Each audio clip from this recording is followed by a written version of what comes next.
Bpf दोलोनि बाखनायथाव खामानि दैबानाजों सिलिंखार जानाय नखरफोरनो मुवा बेसाद राननानै होदों।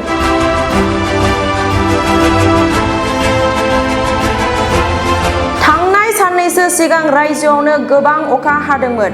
बे अखा हानायनि जाउनाव दैबानाजों रामफल बिल आरो सेरफांगुरि बिसिडिसिनि सिङाव थानाय माखासे गामिनि नखरफोरा भुगिनांनानै दंमोन। 8 नं दतमा बियाबाव दैबानाजों भुगिनांनानै हालाय-हाफाय जानांनाय नखरफोरखौ थांनाय जुन दाननि 29 खालार खालि दैबानाजों भुगिनानै थानाय ओनसोलाव बिपिएफ दोलोनि मावथि आरो सोद्रोमाफोरा बिटिसिनि चिफ हाग्रामा महिलारि आरो इएम प्रकाश बसुमतारीनि बिथोन बादियै समाज सिबियारि सनमनजय बसुमतारी, जनेन बसुमतारी आरो बिपिएफ दोलोनि मावथिफोरा नायदिंहैदोंमोन। बेबादिनो नायदिंहैखांनायनि उनाव दिनै दैबानाजों खहा जानाय सुबुंफोरनो जाग्रा मुवा, गाननाय जोमनायखौ दिनै इएम प्रकाश बसुमतारीनि नुजाथिनायाव रामफल बिल बिसिडिसिआव 1400 नखर आरो सेरफांगुरि बिसिडिसिआव 450 नखरफोरनो सानफ्रोमबोनि नांगौ जानाय मुवा बेसादखौ राननानै होदों। बेबादिनो 8 नं दतमा बियाबनि सिङाव थानाय मैनागुरि, रूपगाव आरो आथियाबारि थिनालिनि सुजित नार्जारी मेमरियेल कमिउनिटि हलआव दैबानाजों खहा जानाय सुबुंफोरनो बिपिएफ दोलोनि इएम प्रकाश बसुमतारी आरो बिपिएफ दोलोनि मावथि सोद्रोमाफोरनि नुजाथिनायाव माइरं, दालि, थाव, आलु, साथा, तिरपाल, दखना आरो मुसारि गासै 21टा मुवा बेसादखौ राननानै होनाय जादों।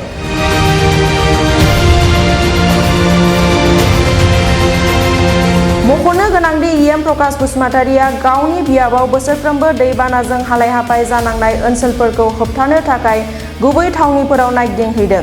बेजों लोगोसे 2 नं दतमा बियाबनि सिङाव थानाय गामिफोरखौ 28 जुनाव भुटान हाजोआव गिलु-बालु अखा हानायनि जाउनाव आफां ओनसोलाव लङा दैसा गिलु-बालु महर लानानै दतमा ओनसोलनि गामि, नखरफोर, बारि बागानफोरखौ गिख्रंथाव खुरखालांनायखौ इएम प्रकाश बसुमतारीया नायदिंहैदों।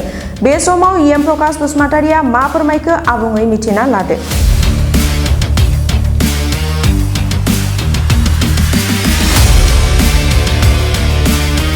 बे अनसुंथाइ होबोनाय हाबाफारिया बिपिएफ राजनिथि दोलोनि थाखाय बा बिपिएफ सरकारनि थाखाय गोदान नङा।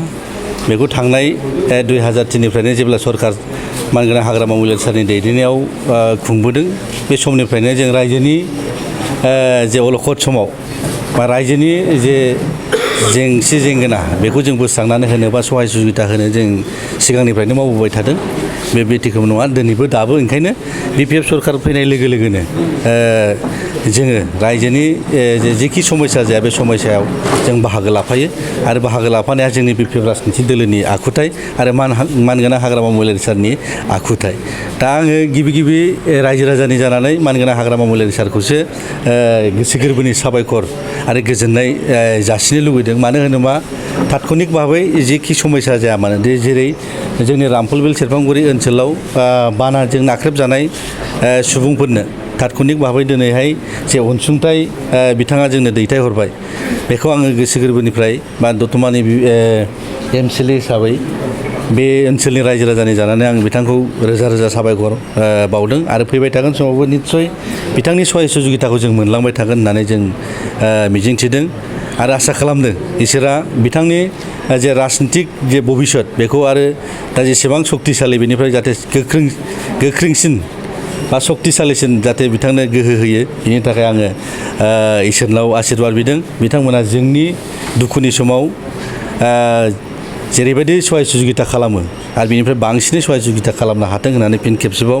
इसोरनि खाथियाव आङो आशीर्बाद बिदों। दिनैहाय मा आइटेम रानना होनाय जादों? थ' दिनैहायथ' जोङो 20थासो आइटेम दं बेवहाय रायजो राजाफोरनि रायजो जानायाव न'खर खुंनायाव जे दिनोनदि जे नांबाय थागौ सानफ्रामबो नांबाय थानाय मुवा बेसादफोरखौ जोङो बेवहाय होनाय जादों। जेरै साथानिफ्राय आराम्भ खालामनानै डिटारजेन्टनिफ्राय आराम्भ खालामनानै साफुननिफ्राय आराम्भ खालामनानै माइरं, साहापात, सिनिनिफ्राय आराम्भ खालामनानै 20थासो आइटेम बेवहाय जोंनि बिपिएफ राजनिथि दोलोनि मानगोनां हाग्रामा महिलारि सारनि दैदेननानै बा बिथांनि निर्देशआव जोंनि सरकारनि माखासे मावफारियाखौ लाफानानै जोंनि थिखादार बिथांमोना जोंनो गथायनानै होफैबाय।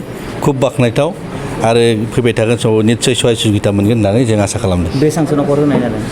दा बेवहाय जोङो रामफल बिल BCDC हिसाबै जोङो 1400नि बारा न'खरनो जों अनसुंथाइ होनो थांगासिनो दं आरो बेबायदिनो सेरफांगुरियावबो बिदिनो 400 साराय 400 न'खरनो जोङो अनसुंथाइ होनायनि हाबाफारिखौ एसे सिगां जों जागायनानै फैबाय आसा खालामदों निस्सय जोङो इसोरा जोंखौ सहाय खालामोबा निस्सय रायजो राजानि दुखुनि समाव जोङो बाहागो लाबाय थानो हागोन।